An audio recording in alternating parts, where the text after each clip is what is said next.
Today's episode is sponsored by the Epic Wealth Experience, a live event that presents a revolutionary philosophy for understanding the building of wealth through real estate. You know how some people want to get involved in real estate investing, but they don't have the time. They've already got a full-time job, they've got family obligations, and or they're running their own business already. And you know how some people want to get involved in real estate investing, but they don't have the know-how. They don't know where to begin. They don't know what market to invest in. They don't know what type of properties to invest in. And you know how some people want to get involved in real estate investing, but they don't have the money. I mean, they're already living paycheck to paycheck. They think they're maxed out on their credit. Their monthly overhead is just so high, there's nothing left at the end of the month. And what all that really comes down to is fear. When any of these conditions are present for someone, fear sets in and it stops them dead in their tracks, and they do nothing. And tomorrow is the same as it was today. At the Epic Wealth Experience, there's a system in place that helps people get involved in cash flowing investment properties from all across the country. And there's also a system in place where an expert will hold you by the hand and walk you through the process from beginning to end. And there's also a system in place that can arrange for people cash flowing investments of zero to no money down. And what these systems do is give people the confidence and the ability to move forward and create multiple streams of income so that they can escape the rat race once and for all, living a life of options. I mean, imagine waking up each and every morning getting out of bed because you want to, as opposed to you having to. That's the type of life the Epic Wealth Experience can create for the busiest of people. Go to epicwealthexperience.com for more information and to reserve your seat for the next event. epicwealthexperience.com. Go to epicwealthexperience.com. This is Stereo Media. You don't have a money problem, you have an idea problem. This is Turnkey Real Estate Investing, the show for busy people who want to invest in real estate but don't have the time or desire to take on the heavy lifting. And here's your cash flow savvy host, Matt Theriault. Hello, and welcome to Turnkey Real Estate investing for busy people. Now, if this is your first time here, glad you made it. Make yourself at home. If this is not your first time here, welcome back. Glad you're here again. So, save the date, March 17th and 18th. I said 16th and 17th last week. My apologies. It's March 17th and 18th is the next Epic Wealth Experience and Bus Tour. It's on the calendar, and that will take place in one of the strongest cash flowing markets in the entire country. That's St. Louis, Missouri.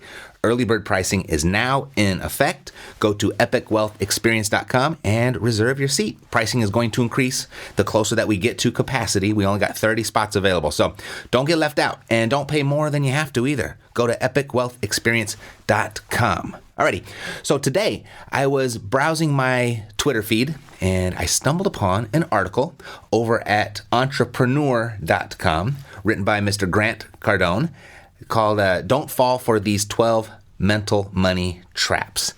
And I don't think this is necessarily real estate specific, but I think it certainly applies around the decisions that you make about creating your real estate portfolio.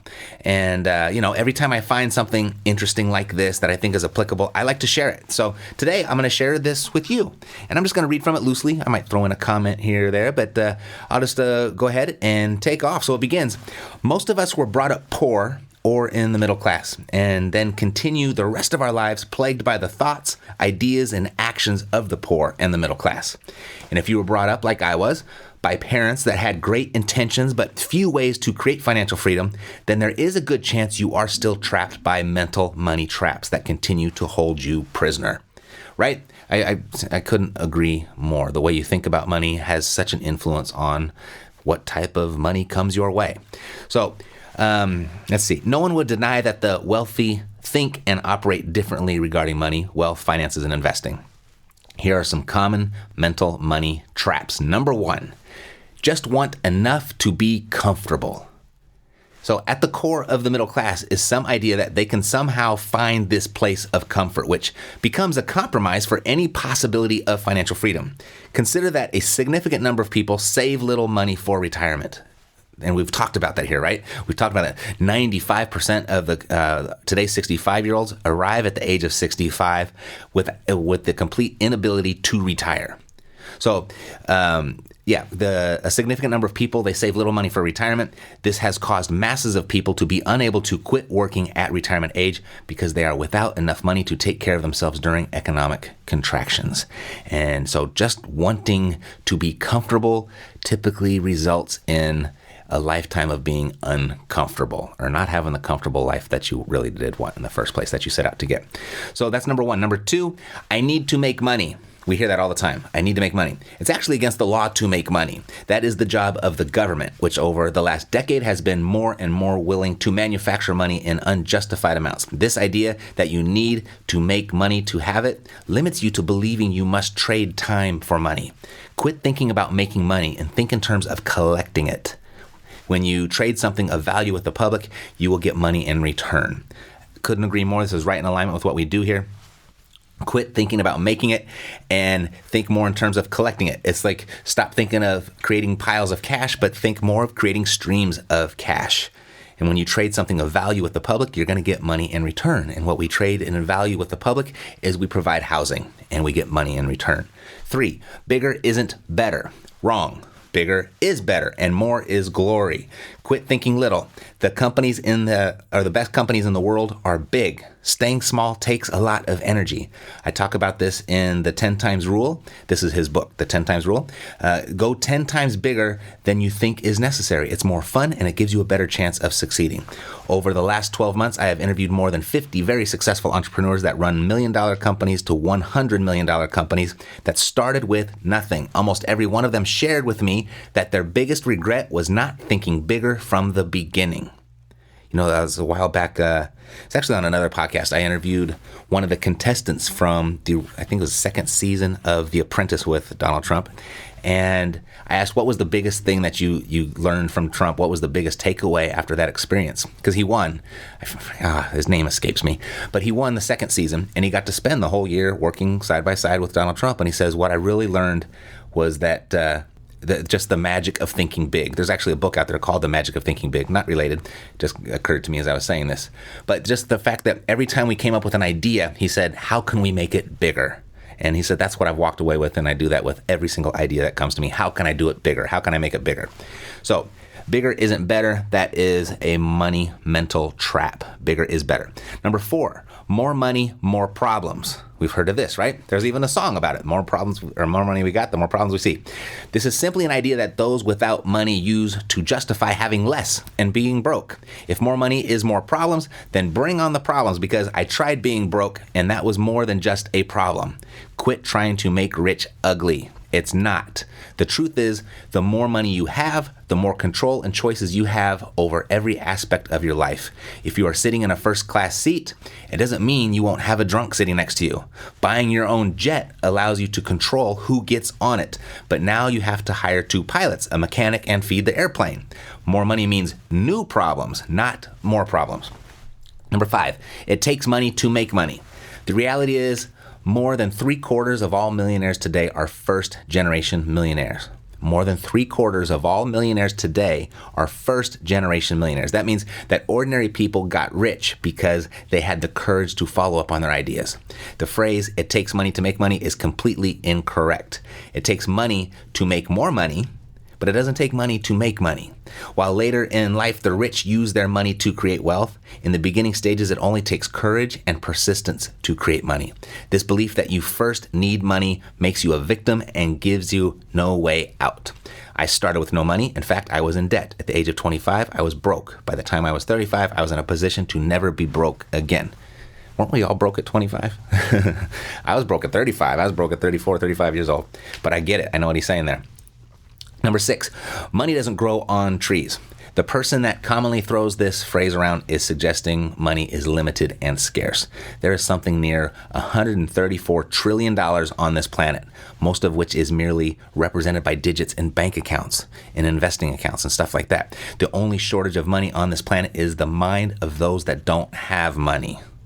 Ooh, that one's powerful, right? The only shortage of money on this planet is in the mind of those that don't have money. Number 7, another day, another dollar. Let's see, it says, the job force of America is trading time for money every day. Is your time worth $10 an hour or $50 an hour? The reality is, no matter how much you get per hour, you are still selling time and you only have so much of it. The rich exchange dollars for time because they know time is more valuable than money. Unwilling to trade money, the average person believes the only way to make more money is to work more hours.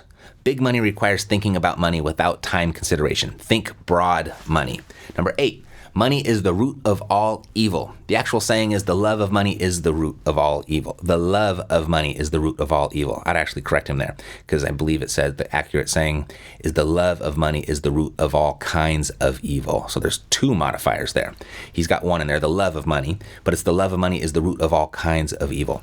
And it has been passed down inaccurately, as he mentions here, and it's become misunderstood that money is somehow evil. Rich is right, not wrong. Bill Gates told a college class, if you are born poor, it's not your fault. If you stay poor, it is. I believe it is evil to not be able to provide for my family. It's evil not to be able to fund my church, to take a trip, to grow my business and feed my dreams. Number 9, a penny saved is a penny earned. Believe this and you will never have financial freedom. A penny saved is a penny. And if you spend your life thinking about pennies, you will never create financial freedom. Saving in itself is not bad, but the masses are so focused on saving, they never advance their money. No one ever got rich saving money. They just got old. Number 10, money can't buy you happiness. I never met a rich person that was trying to get happy while they were trying to get rich. They have nothing to do with one another. In fact, my entire life I have not been seeking happiness. I've been seeking a meaningful life where I am free to do what I want to do and what I love the most. I know happy and unhappy people. My wife is the happiest person I know and is happy regardless of how much money she has. I assure you, she still likes having the freedom to spend money without constant worry. There is no way money can make you happy or unhappy. It's just money. If you're a wanker, then you'll be a wanker with or without money. If you are going to be unhappy, don't be broke too. Got it? Number 11, a penny for your thoughts. This is the kind of damaging, the freely thrown around idea that shows how little people value their time and money. I own 4 businesses. They all started with ideas and were followed up with actions. The guy that created Velcro, the founder of Starbucks, Ted Turner of CNN, Henry Ford, and the likes, all had great ideas and they didn't trade them for pennies. Quit thinking about pennies and quit demeaning your ideas. Your possibilities are limited only by thoughts, ideas, and actions. Love it. 12, rich people are selfish. We've heard this before, right? Well, he says, I must be honest. I have been selfish at times in my life so that I would never have to depend on anyone financially. My dad died when I was 10 and left my mom with just enough money to get her 3 boys fed, clothed, and educated. She had to be a bit selfish so that she could take care of us. It takes a bit of selfishness and self-esteem to prioritize taking care of yourself and creating financial freedom so that you don't become a problem for others. If you don't think enough of your own finances, how are you ever going to make the difficult decisions and necessary choices for your spouse, children, community, and your future? You better get somewhat selfish until you have something to share, whether it's opportunity, money, or wisdom. I'm sick of people saying, if I had his money, I would help so many people. But they can't help anyone financially because they never focused on their own finances. They then live a life talking about what they would do and not what they can do. The fact is, if you're already rich, you need to up your game and start thinking the way the super wealthy do. If not, maybe it's time to change the way you think about money. Any rich person will tell you anyone can get rich. Any wealthy person will tell you the exact same. Get rid of these mental money traps and get your friends, family, and associates on the same page with you. Remember, you are surrounded by limited thinking. 76% of Americans live paycheck to paycheck. It seems like a bunch of people have the wrong information. And those are the words today of Mr. Grant Cardone, and I will see you next week on another episode of Turnkey Real Estate Investing, where cash flow is king. Real estate has produced more millionaires and billionaires than anything else. That's common knowledge. But why haven't you started? Why is real estate still an uncommon investment? Not enough time? Don't know how? Too much work? Regardless of your reason for not investing in real estate or not investing in real estate as much as you'd like, Cashflow Savvy has a solution. Take the first step and go to cashflowsavvy.com. Download our free investor package and get on track to becoming real estate's next millionaire. Cashflowsavvy.com.